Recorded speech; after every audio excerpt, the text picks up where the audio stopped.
હાલમાં સુમુલની ચૂંટણી ચાલી રહી છે ને જે રીતે પશુપાલકના ક્ષેત્રમાં આવી રહ્યા છે મેન્ડેટ આપીને એનો પશુપાલકોમાં ભારે વિરોધ છે.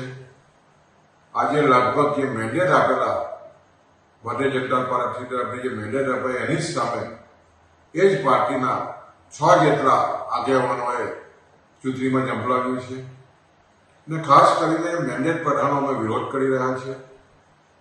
સુમલની સ્થાપના અમારા વડીલો આશા કાકા અને રાજ કાકાએ 1951માં ખાસ કરીને પશુપાલકોને ગામડામાં રોજગારી મળે અને દાતારાની તાકાતથી ગામડાની વિધવા બહેન પણ દૂધના વ્યવસાયથી રોજગારી મેળવે એના અનુસંધાનમાં સ્થાપના થયેલી હતી.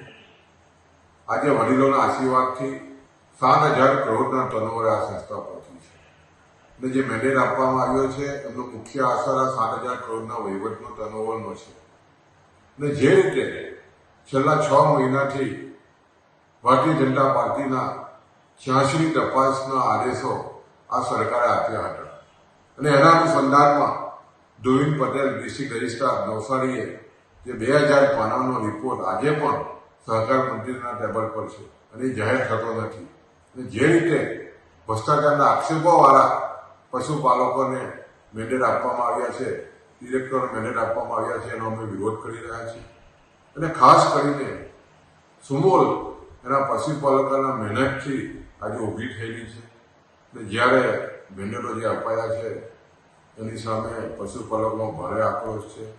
અને જે સ્થિતિ બની છે 15મી જુલાઈએ જ્યારે ચૂંટણી છે ત્યારે આવનાર દિવસોમાં મક્કમતાથી પશુપાલક મેન્ડેટ સહકાર પેનલ અમે બનાવવા જઈ રહ્યા છે અને એમાં જે રીતે પશુપાલકો સહયોગ આપી રહ્યા છે એને કારણે આવનારા દિવસોમાં એક સુમૂલને સારા ડિરેક્ટરો મળે અને ખાસ કરીને જે વડીલોએ અમારા વડીલોએ અને ખાસ કરીને જે રીતે આ સંસ્થાને સાર સંભાળથી બનાવી છે એના અનુસંધાનમાં અમે મક્કમતાથી આ મેન્ડેટ પ્રથાની સામે ઝઝૂમવાના છે.